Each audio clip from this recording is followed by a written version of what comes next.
नमस्कार। पिछली क्लास में हमने प्रोटीन के बारे में पढ़ा था।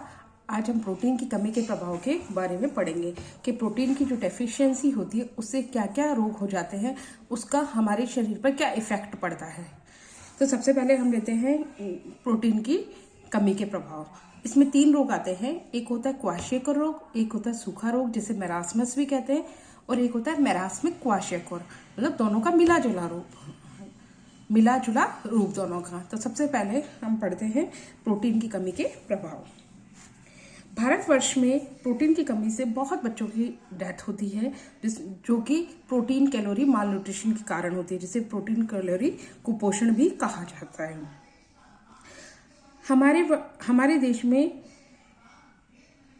8.50 करोड़ बच्चे, लगभग 80% बच्चे कुपोषित होते हैं, इन बीमारियों का शिकार होते हैं। इसलिए इन बीमारियों पर विशेष ध्यान देने की आवश्यकता होती है। सरकार द्वारा भी इन बीमारियों पर विशेष ध्यान दिया जाता है। प्रोटीन की कमी से मुख्य 3 रोग होते हैं।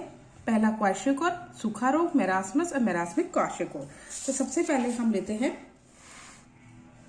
क्वाशियकोर। क्वाशियकोर जो रोग होता है 1 से 4 साल तक के बच्चों में होता है। यह रोग प्रोटीन की कमी के कारण होता है। इस रोग में ऊर्जा की कमी नहीं होती। यह रोग उन्हीं बच्चों में होता है जिनके भोजन में कार्बोस तो पर्याप्त मात्रा में विद्यमान होती है, लेकिन प्रोटीन की डेफिशिएंसी या कमी पाई जाती है। अफ्रीका में यह रोग उन बच्चों में अधिक पाया जाता है जिन्हें मां का दूध नहीं मिल पाता। 1933 में सीसरे विलियम एक वैज्ञानिक आए थे जिन्होंने इस बीमारी की खोज करी थी। इस बीमारी का कारण उन्होंने बताया कि प्रोटीन की कमी है। शरीर में प्रोटीन की कमी होती है, ऊर्जा या कैलोरी की नहीं होती। इसमें विभिन्न लक्षण हमें देखने को मिलते हैं। कैसे पहचाने के इस बच्चे को क्वाशियकोर रोग है, इसके कुछ ना कुछ सिम्टम्स होते हैं। सबसे पहले हम देखते हैं सिम्टम्स में वृद्धि में रुकावट, मतलब बालक की जो वृद्धि विकास है दोनों ही अवरुद्ध हो जाता है। बच्चों की लंबाई एवं वजन भी कम हो जाता है, बच्चे बौने रह जाते हैं। सेकंड सिम्टम आता है इसका सूजन। शरीर में प्रोटीन की कमी से सूजन आ जाती है। शरीर में ऊतकों पे पानी भर जाता है, जिसके कारण सूजन आ जाती है। सूजन पंजों तथा पैरों पर आती है। इसके कारण शरीर के अन्य भाग, जांघ, हाथ, मुंह पर भी सूजन आ जाती है। ऊतकों में पानी जमा होने लगता है और सीरम एल्ब्यूमिन की कमी होने लगती है। नेक्स्ट आता है मांसपेशियों का क्षय, वास्टिंग ऑफ मसल्स। शरीर में मांसपेशियों का क्षय होने लगता है। इसका प्रभाव बाहों, हाथों, मांसपेशियों पर अधिक पड़ता है। बाहें एकदम पतली हो जाती हैं। मेंटल चेंजेस, बच्चे के स्वभाव में उदासीनता, चिड़चिड़ापन, बच्चे बात बात पर रोने लगते हैं, उनका खेलने में मन नहीं लगता, बच्चा आलसी हो जाता है और थका थका महसूस करता है। नेक्स्ट रक्तहीनता या एनीमिया।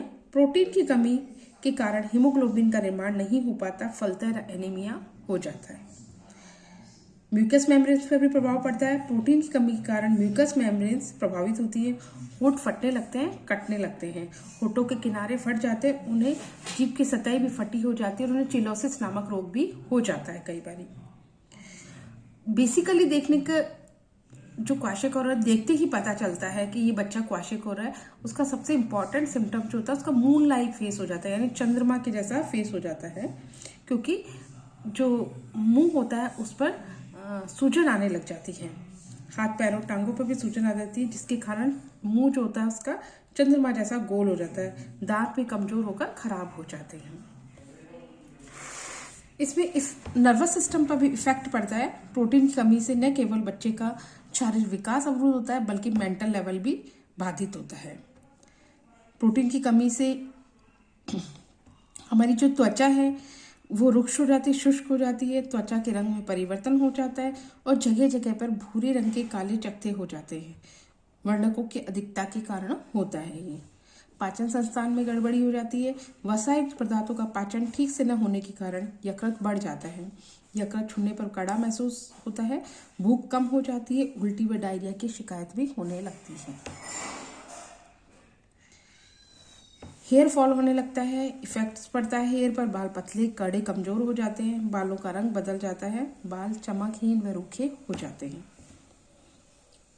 ये तो हुई क्वाशियोकर रोग क्या होता है और क्वाशियोकर रोग के सिम्टम्स क्या क्या होते हैं, जिन्हें हम देखकर पता लगा सकते हैं कि इस बच्चे को क्वाशियोकर रोग है। इसका सबसे इम्पोर्टेंट जो सिम्टम होता है यही होता है कि बच्चे का जो मुंह होता है वो मून लायक हो जाता है, मून के जैसा हो जाता है, गोल हो जाता है, चंद्रमा जैसा दिखाई देता है और सूजन आ जाती है। और सबसे इम्पॉर्टेंट बात ये भी क्वाशियोकर रोग में ये प्रोटीन की डेफिशिएंसी के कारण होता है। इसमें एनर्जी की डेफिशिएंसी नहीं होती है, बेसिकली ये प्रोटीन डेफिशिएंसी के कारण होता है। अब हम लेते हैं दूसरा रोग, सूखा रोग, जिसे मरासमस भी कहा जाता है।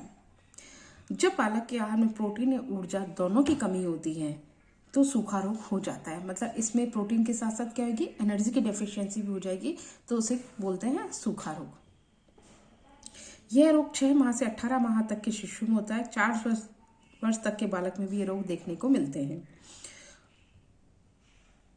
सूखा रोग ग्रीक भाषा का शब्द है जिसका अर्थ होता है व्यर्थ होना, टू वेस्ट।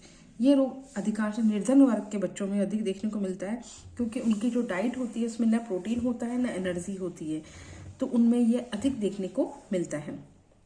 इसके मुख्य सिम्टम्स होते हैं, वृद्धि रुक जाती है, पाचन तंत्र प्रभावित होता है, शरीर में सूजन आ जाती है, मांसपेशियों का क्षय होने लगता है।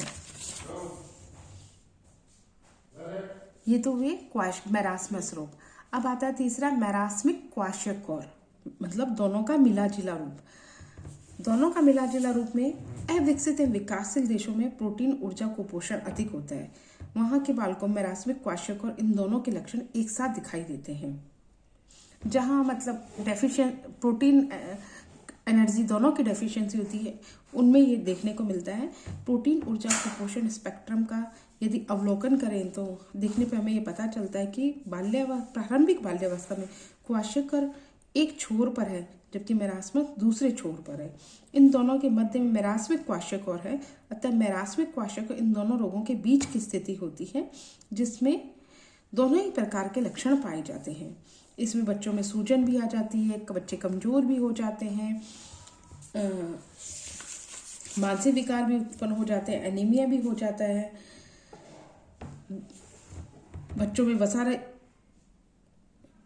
बच्चों में जो डाइट प्रॉपर नहीं लेते उनमें अधिक ये कमी देखने को मिलती है। इसमें विशेष रूप से ध्यान देने योग्य जो बातें होती है वह ये होती है कि बच्चे को वसा रहित दूध दिया जाना चाहिए, क्योंकि वसा युक्त दूध कठिनता से पचता है।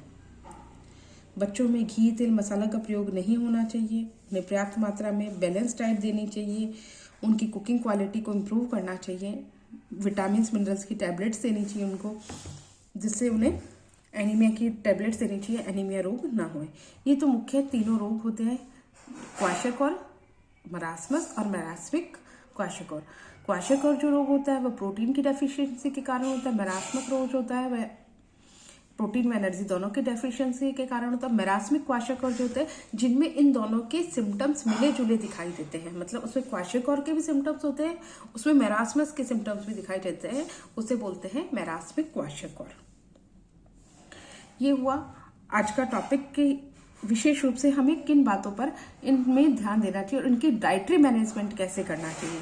इनकी डाइटरी मैनेजमेंट के लिए सबसे ज़्यादा ज़रूरी होता है कि इनकी डाइट के अंदर प्रॉपर कैलोरी होए, विटामिन होए, मिनरल्स होए, प्रोटीन होए। इन सब चीज़ों का विशेष ध्यान रखना चाहिए। अगली क्लास में प्रोटीन का पाचन या डाइजेशन पढ़ेंगे। धन्यवाद।